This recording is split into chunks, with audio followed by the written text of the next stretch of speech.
Olá, bom dia, bom dia, bom dia. São 9h07. Seja bem-vindo a mais um podcast da Faculdade Paulo Picanso, onde nossos estudantes do nono semestre compartilham, trazem temas relevantes da odontologia.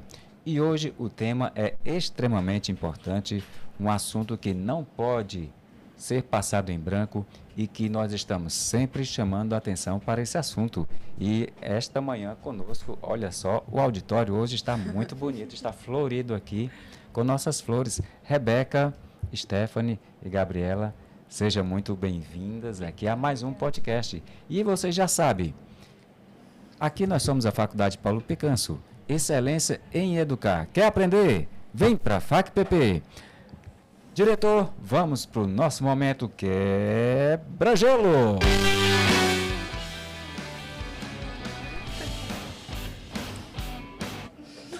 É isso aí, momento Quebra-Gelo chegando aqui. Eu começo por quem? Rebeca, começa por quem? Pela Stephanie, pode ser? Stephanie vai começar por você, momento Quebra-Gelo. Stephanie, todo mundo quer saber, tá um mistério aqui.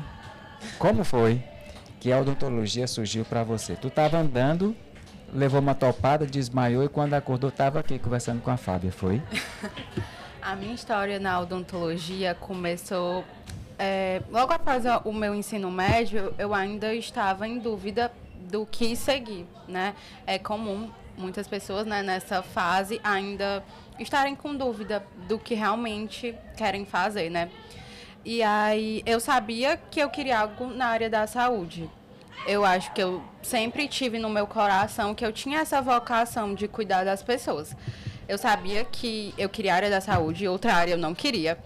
Mas eu não sabia de fato o curso que eu gostaria de fazer. Até porque, assim, eu tenho uma admiração muito grande pela área da saúde no geral, desde enfermeiros, médicos, fisioterapeutas, nutricionistas. Eu tenho uma admiração muito grande.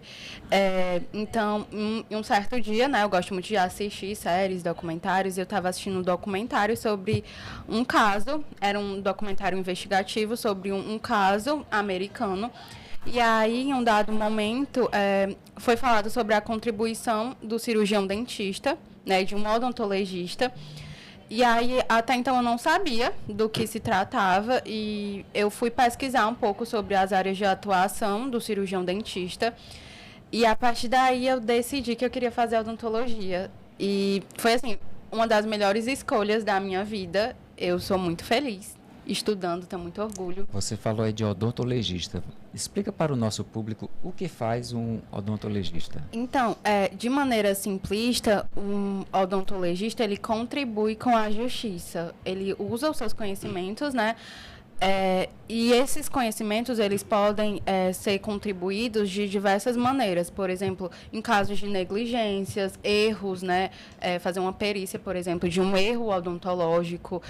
Também casos de identificação humana, casos de desastre em massas, ou quando o corpo, por exemplo, está em um estágio de decomposição avançado, o perito odontologista, ele trabalha comparando.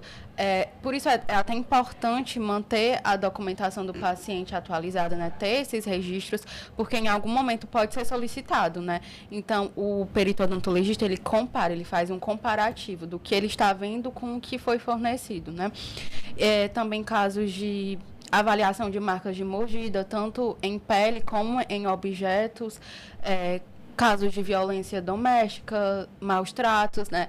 Eu lembro até de uma aula onde o professor Jean falou que chegavam muitos casos onde ele ia fazer perícia em marcas de mordida e chegavam falando que era, por exemplo, uma marca de mordida de um animal, né? E aí existe uma diferença entre uma marca de mordida de um animal para uma mordida humana, né? Enfim, é basicamente isso. Uau! E você, Rebeca, como é que a odonto surgiu para você? Bom, para mim não teve uma história tão inspiradora. Eu já tive um dentista que me acompanhou quando eu era pequena, mas também não foi a partir dele. Eu sabia também que eu queria alguma área da saúde, que nem a Stephanie, porque no meu ensino médio eu me formei como técnica em enfermagem, então eu sabia que eu queria alguma área da saúde, mas não tinha certeza de qual seria. E aí, durante o finalzinho do meu ensino médio, eu fui caminhando assim para fisioterapia, mas no final de última hora eu resolvi mudar para odontologia e hoje eu sou muito feliz. Não me vejo fazendo outra área, eu realmente amo o que eu faço. Parabéns. Gabi, e você? A minha história com a odontologia começou, né, com o meu acompanhamento. Eu tive um acompanhamento durante uns 8 anos, mais ou menos, com um ortodontista. E eu acho que a maneira como ela me cativava, que ela me tratava como paciente, foi algo que realmente marcou, né? Uma pessoa que marcou muito, inclusive um beijo, doutora Juliana, tá? É minha dentista até hoje. E é isso, eu espero um dia virar uma profissional tão boa quanto ela. Olha aí, fantástico. Segunda pergunta do nosso Momento Quebra-Gelo. Vou começar por ti. Posso começar por ti, Gabi? Pode sim. Gabi, se você pudesse voltar no tempo e se encontrasse com a Gabriela do primeiro semestre, o que era que você diria para ela? Eu acho que eu diria para ela realmente ter paciência, seguir num caminho e acreditar, né, que as coisas elas vão acontecendo da maneira que tem que acontecer. Acreditar no processo. Isso, acreditar no processo, uma ótima frase. E que eu acho que no começo, né, até mesmo para quem está ingressando ou quem tem interesse, a gente se cobra muito, mas no final dá tudo certo. A gente aproveitar, né, essa fase que é maravilhosa e agora na reta final também, aproveitando mais ainda com os conhecimentos adquiridos. Uau. Rebeca? Bom, o que eu diria para a Rebeca é que apesar das dificuldades, apesar de ter sido tão difícil, principalmente a minha locomoção, por eu ser do interior, mais ou menos 1h30 de onde eu moro aqui para a faculdade, e apesar de tudo isso, que no começo eu achava que não seria possível, que eu não conseguiria, porque seria muito cansativo ir e vir todos os dias, durante a semana inteira, para vir para as aulas, é cansativo.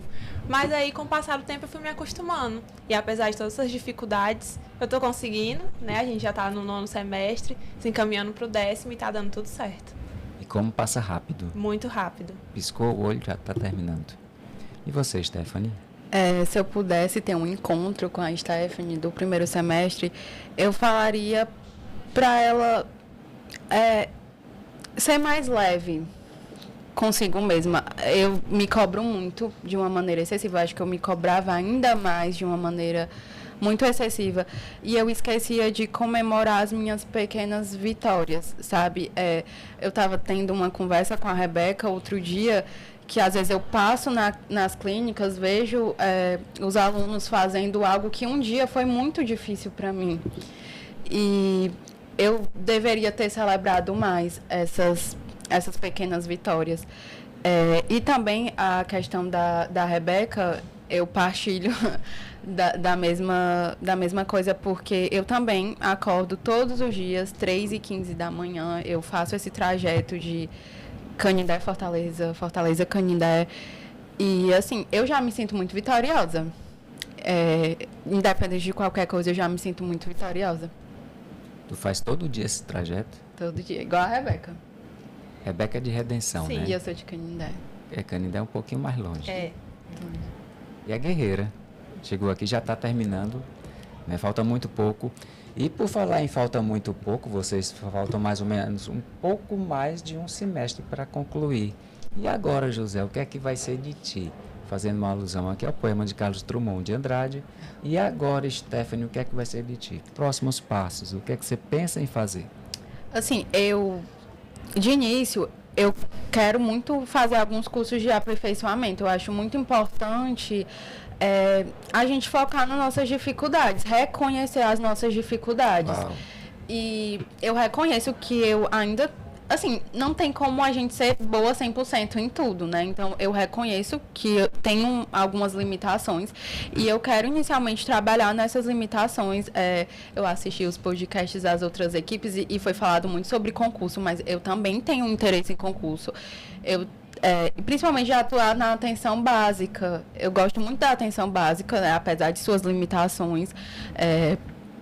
Tenho interesse, né? Quem sabe atuar na atenção básica no meu interior, na minha cidade. E também, depois, minha pós em ortodontia, que é a área que eu De orto? amo. Ok. A área que eu amo, que eu me encontrei de fato. Eu ainda tinha muita dúvida de qual área seguir, mas a partir do momento, no 7º semestre, que eu tive aula com a Ana Cláudia, eu percebi que era realmente isso que eu queria fazer. Fantástico. E você, Rebeca?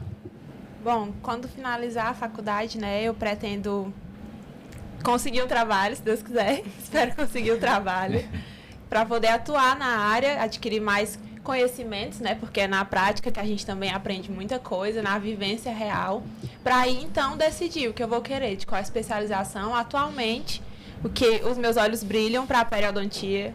Eu amo a periodontia, mas nunca se sabe, né? Pode ser que no decorrer, enquanto eu trabalho, possa acabar mudando para outra área. Ok. Gabriela? Então, eu acho que realmente esse final de caminhada, né, é algo muito incerto pra gente. Eu não tenho planos em si que eu estabeleci, mas eu tenho algumas paixões, né?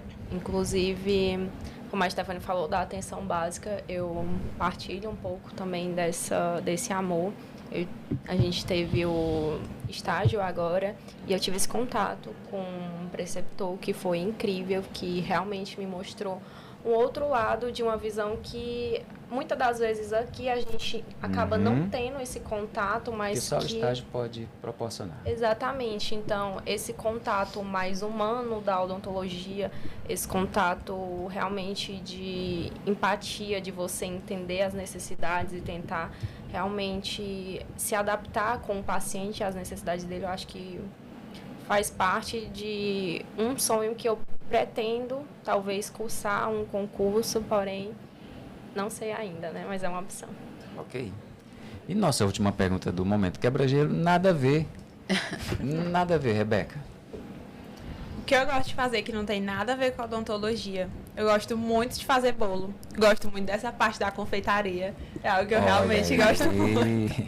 Fazer bolo de cenoura, né, Stephanie? Eu amo. E também amo presentear as pessoas ao meu redor, os meus amigos, a minha família. É um ato de... É uma linguagem de amor. É a minha linguagem de amor. Essas coisas de doce. Eu amo mesmo. Gosto muito. Pois demonstra esse amor pra gente aí. Fazendo, né? Fazendo um bolo de cenoura. Qual bolo que você mais gosta de fazer? O de cenoura, o de com chocolate. Isso. É. Tem um programa no SBT que é o Bake Off Brasil. Sim. Que é só... Já assistiu? Já. É muito Ela assiste bom, né? Da Masterchef. Beca. Eu tava assistindo Masterchef hoje de manhã. Masterchef. Aham. Olha aí, culinária que nem O eu. confeitaria, o Masterchef confeitaria, não era o Stephanie? Olha aí, gostei. Culinária eu também sou louco por O meu nada a ver, culinária e aviação. Stephanie, nada a ver. Gente, eu não gosto de cozinhar, não sou boa cozinhando, então. Mas gosto de comer. Gosto Se tiver de comer. pronto. Gosto de comer, eu gosto de fazer os meus rolês gastronômicos. Toda vez que eu vou sair, a Rebeca já pergunta qual vai ser o rolê gastronômico da vez. E assim, eu sou muito curiosa, ela também, a Rebeca, ela vive me chamando de curiosa, que eu sou muito curiosa. Só que assim, eu vejo a minha curiosidade também como um lado positivo. Às vezes eu irrito os meus amigos que eu não sei ouvir uma resposta básica. Eu fico questionando muito as coisas. Então, eu sou muito curiosa. Eu gosto muito de ler, pesquisar, assistir documentários específicos. Às vezes, em específico, às vezes eu assisto assim, uns documentários mais aleatórios, pesquiso coisas aleatórias. A gente estava esses dias na clínica conversando sobre um assunto aleatório e do nada me veio uma vontade de pesquisar sobre. E aí eu peguei meu celular e fui pesquisar sobre. Então, eu gosto muito de assistir coisas das quais eu ainda não sei, não tenho conhecimento, pesquisar, ler, estar com a minha família, né, é algo inegociável para mim, tanto que eu faço esse trajeto, porque eu priorizo estar com eles, minha família é o que eu tenho de mais importante. Então, na realidade, não importa onde, quando, o que eu estou fazendo, mas quando eu estou com os meus, com as pessoas que eu amo, aquilo ali se torna o meu favorito. Dá um beijo pra eles. Beijo, mãe, pai, minha irmã. Gabriela. Bom, eu tenho um apreço muito grande, realmente, por música. Gosto muito de orquestra, teatro. Sou fascinada por esse tipo de história, né, que é contado através dos instrumentais. E um aleatório meu, que ninguém imagina, assim, por eu fazer odontologia, é que eu gosto muito de violino. Inclusive foi Está estudando violino? Estou estudando violino, né? Foi algo que eu adiei durante muito tempo na minha vida, mas eu comecei, então um hobby assim bem aleatório, mas que eu estou me sentindo bem feliz. É isso aí. Espero que você tenha gostado do nosso Momento Quebra-Gelo. Agora sim, vamos ao tema que a equipe trabalhou intensamente para trazer você informações importantes. Som de mistério, diretor.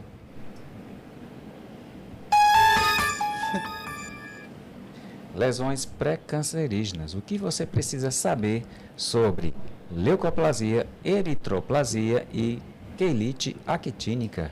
Vamos nós aqui, vamos começar por leucoplasia. Stephanie, a bola tá contigo. Se tu tá na grande área, se tu cair é pênalti.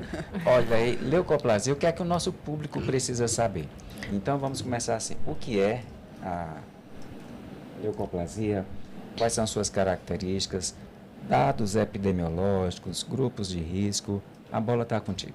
Professor, antes de iniciarmos o nosso bate-papo sobre lesões potencialmente malignas, quais são os fatores de riscos, eu queria destacar por que é tão importante falar sobre esse assunto, por que essa temática merece atenção em uma conversa como essa. Muitas vezes, erroneamente, a gente acaba associando a saúde bucal aos dentes, e principalmente hoje em dia a estética, né, aos dentes estarem alinhados, os dentes estarem brancos, e a gente acaba esquecendo da boca como um todo. Muitas pessoas não sabem identificar alterações na cavidade oral, e é justamente esse desconhecimento que faz com que muitos dos casos eles sejam descobertos tarde demais. O nosso objetivo, o intuito da nossa conversa hoje não é assustar, a gente não quer assustar, é conscientizar e informar tanto as pessoas a ficarem alertas, atentos com qualquer alteração na cavidade oral, e também pontuar o papel do cirurgião dentista.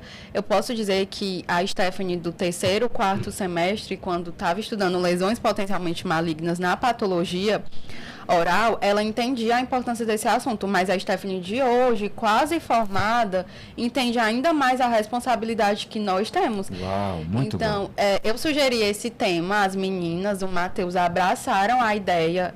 No meu estágio, também juntamente com a Rebeca, a Solane, eu tive a oportunidade de ter um momento de conversa sobre câncer de boca durante a Semana Branca da Odontologia, e hoje estamos aqui para falar sobre lesões potencialmente malignas, que não é câncer. É até interessante fazer essa diferenciação. Lesão maligna é câncer. Lesão potencialmente maligna é uma alteração que pode se tornar uma neoplasia maligna, pode se tornar um câncer quando não diagnosticada, tratada, controlada e principalmente acompanhada.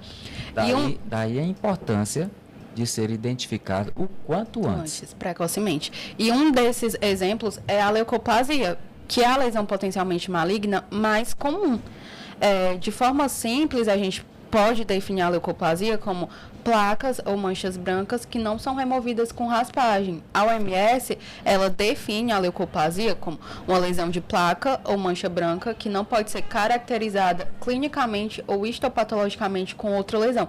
Então, ela é uma lesão de exclusão. A gente pensa em leucoplasia depois de eliminar outras hipóteses diagnósticas, porque existem outras alterações na cavidade oral que se manifestam através de placas ou manchas brancas, né? Por exemplo, a candidíase, que é uma infecção fúngica, ela se manifesta clinicamente como placas brancas. Só que ela é removida a raspagem, né? Líquen plano oral. Então, por isso é muito importante fazer uma avaliação clínica minuciosa e ter a confirmação através da biópsia. Com relação a fatores de riscos, eu posso pontuar o tabagismo como o principal e o mais significativo. Uau. Principalmente o uso do cigarro durante um tempo prolongado, contínuo. O uso excessivo de bebidas alcoólicas também, que potencializa os efeitos nocivos do cigarro. Também traumas, fatores de irritação local, né, como, por exemplo, próteses mal adaptadas, esses estímulos repetidos, fazem com que gerem alterações no epitélio. A leucoplasia, ela é mais prevalente em indivíduos do sexo masculino, a partir da 4ª década de vida, mas, assim, é só uma estimativa. Né? Ela pode se manifestar clinicamente desde uma lesão mais lisa, regular, que é a leucoplasia homogênea, como também a não homogênea, que é uma lesão mais espessa, mais rugosa, ulcerada, pode até ter pequenas partes avermelhadas, e esse segundo tipo é o que exige mais atenção, porque há um risco maior de transformação maligna. É uma lesão que não causa dor, o que de certa forma se torna preocupante, porque muitos pacientes eles procuram atendimento por causa da já dor. tarde. E aí, por ela ser indolor, você vai levando e sem se incomodar muito. Justamente. Ok. Eritroplasia. Gabriela, vou passar para ti. Definição, grupos de risco, dados epidemiológicos. Ok. Então, gente, a eritroplasia, basicamente, como a Stephanie acabou de ressaltar um pouco da leucoplasia, ela é bem parecida. Porém, são manchas avermelhadas, mais aveludadas, que, como ela falou, a gente tem que ter esse cuidado minucioso na hora de estar avaliando para conseguir identificar, e principalmente a questão da biópsia, para conseguir ver se tem carcinomas, né? Porque, assim, 90% dos casos tem tendências a ter um carcinoma, né? Que é o carcinoma maligno, que pode, sim, ocasionar o câncer.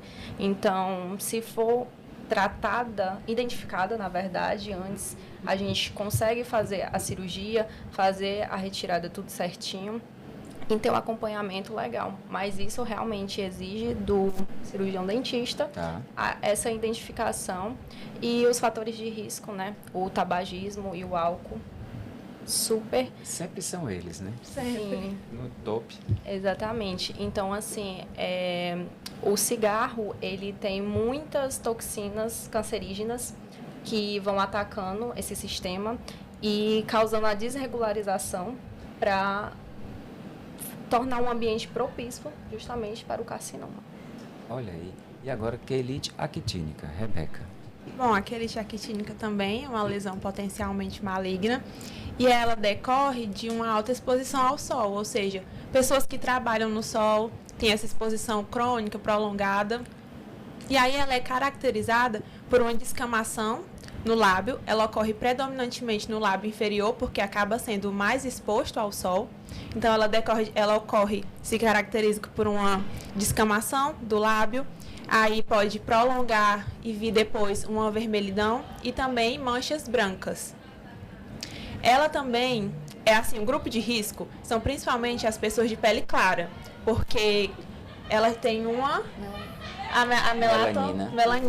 melanina é menor do que as pessoas de pele negra, e também o tabagismo e o álcool. Como sempre, igual as outras duas meninas, ele pode agravar para que ela se torne uma lesão cancerígena. E também homens de 40 a 50 anos, do sexo masculino, também é mais predominante nessa área. Pessoas que trabalham expostas ao sol, como eu falei, isso. Sol. Sem proteção, né? Sem proteção. É bom destacar isso aí. Quero só ressaltar, cortando assim, essa questão do sexo masculino realmente nessa idade, justamente porque na maioria das vezes, né, os homens eles tendem a beber e fumar mais, então não atinge todos, né, mas o grande fator. Então, inclusive o maior apelo, né, a retirada dos fatores, né? Ok. Sim. Agora vamos para procedimentos. Stephanie, com relação à leucoplasia, quais são os procedimentos? Bom, eu vou falar inicialmente da biópsia, né? A importância da biópsia. A biópsia ela é importante por dois motivos. Primeiro, confirmar a lesão, né? Que de fato se trata de uma leucoplasia. Segundo, ela vai orientar a conduta do profissional, né? Porque através da biópsia a gente avalia o grau de displasia epitelial, ou seja, o risco de transformação maligna. Quanto maior o grau de displasia, maior o risco de transformação maligna. Então, em alguns casos, quando eu tenho uma displasia leve, geralmente é acompanhamento. Quando eu tenho uma displasia mais avançada, mais moderada a avançada, né, a gente já pensa em procedimentos cirúrgicos. E essa biópsia, ela pode ser feita de duas maneiras. Eu tenho a biópsia incisional, quando se tem lesões mais extensas, e a biópsia excisional, que é no caso de lesões pequenas, bem delimitadas, onde se remove a lesão por completo. Ok. E você, Rebeca? Bom, Procedimentos da queilite actine. Pronto. Que é no lábio, né? Como é que é no feito lábio. isso? Pronto, é da mesma forma da eritoplasia. Também o cirurgião ele deve delimitar o grau, se é leve, moderada ou severa, porque é a partir daí que ele vai saber a conduta que ele deve tomar. Então, na leve, é um procedimento conservador, o tratamento. Se trata de realmente o paciente ter que usar um fator de proteção labial alto, contínuo e direto. Já na severa, se trata depois de ser determinado, né, na biópsia, se trata da remoção completa desse tecido labial que esteja comprometido. E aí, além dessa remoção cirúrgica, também tem que ser feito o preenchimento, a reconstrução labial. Porque como é no lábio, né?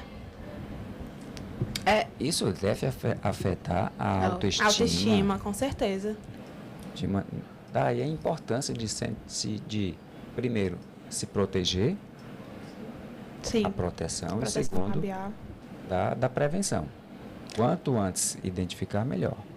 E para quem está nos assistindo e não sabe o que é biópsia, é até interessante a gente falar, né, o que é biópsia.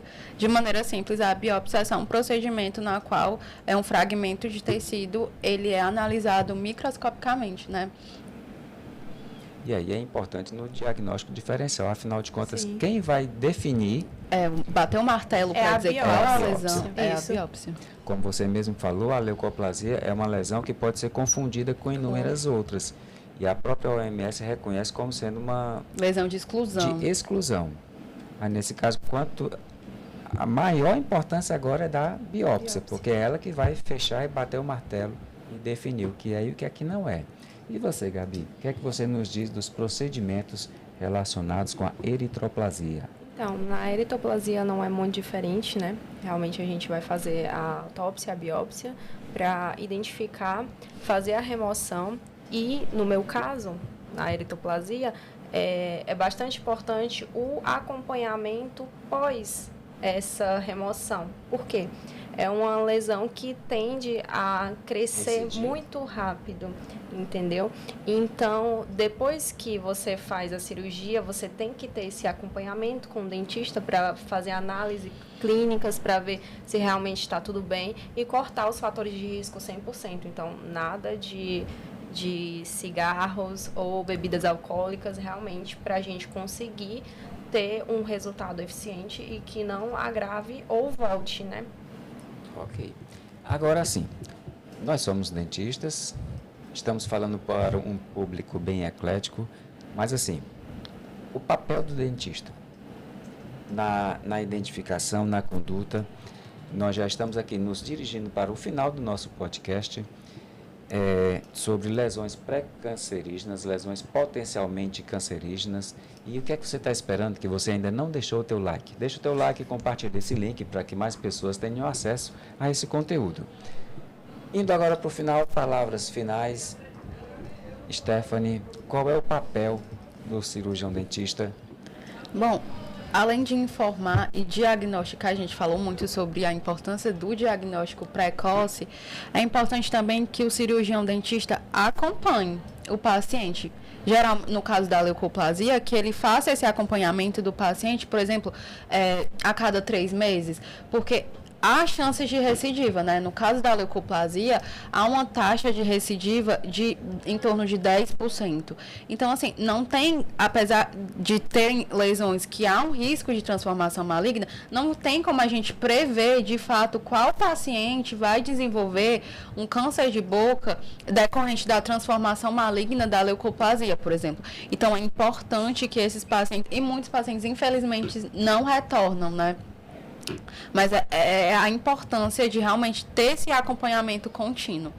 Além de prevenir recidivas, até porque se recidivar, a gente tem que pensar em outras alternativas, fazer outras intervenções, né? Então, além de informar, diagnosticar, é importante que ele acompanhe esse paciente. Ok. Rebeca. Da mesma forma, da quelite actínica, é a mesma forma que a Stephanie informou. Mas, assim, para mim, o principal é realmente esse diagnóstico, essa percepção do cirurgião dentista. Porque pode acontecer de não agravar ainda mais o caso. Então, é muito importante, realmente, essa vontade de pesquisar, de se aprofundar mais nessa área. A gente está tendo aula de PNE, né, Stephanie? Com o professor Juscelino. E na sexta-feira passada... Ronildo Juscelino era de... Juscelino foi de patologia. Foi de patologia, com o Juscelino Ronildo. hoje está na Paraíba, né? Na Federal de lá. Com o Professor Ronildo. incrível, É incrível, maravilhoso. incrível. Com o Ronildo, e ele mostrou um caso pra gente de uma paciente que chegou a um dentista e aí ele não diagnosticou imediatamente a lesão que ela tinha e evoluiu, o caso piorou. Então é muito importante realmente esse diagnóstico da gente, a gente ter esse olho de ver, de perceber que pode não ser algo normal, de perceber essa biópsia e também encaminhar, né? Encaminhar o paciente. Quanto antes for feito o diagnóstico, maiores as chances de um tratamento Isso. bem sucedido e nem tanto invasivo assim. Daí a Exatamente. importância do cirurgião dentista. Gabriela. Basicamente, como elas ressaltaram, né? Só que na minha percepção também um conselho até, uma dica importante para quem está nos assistindo, que eu acho que é essa rotina de ir ao dentista, entendeu? São lesões que muitas das vezes a gente não consegue identificar. Passa despercebido. Isso, porque na maioria das vezes não tem sintomas, então tá ali, a gente não consegue ver, são em áreas que às vezes a gente acaba não conseguindo enxergar por conta do espelho. Então, o paciente que ele tem esse acompanhamento certinho no dentista e um profissional que realmente consiga ter respaldo para ter essa visão minuciosa de identificar, mandar para a biópsia, conseguir tratar e fazer o acompanhamento certinho, é fundamental. A gente pode fechar com a importância da anamnese. Um bom preenchimento da ficha clínica não se atende apenas aos dentes e às faces dos dentes, mas também a todos os tecidos moles da boca. Espero que você tenha gostado do nosso tema. Se você ficou conosco até aqui, fala sério, então é porque você gostou. Então deixa o teu like e compartilhe esse link para que mais pessoas possam ter acesso a esse conteúdo. Aqui nós somos a Faculdade Paulo Picanço, excelência em educar. Quer aprender? Vem para a FACPP!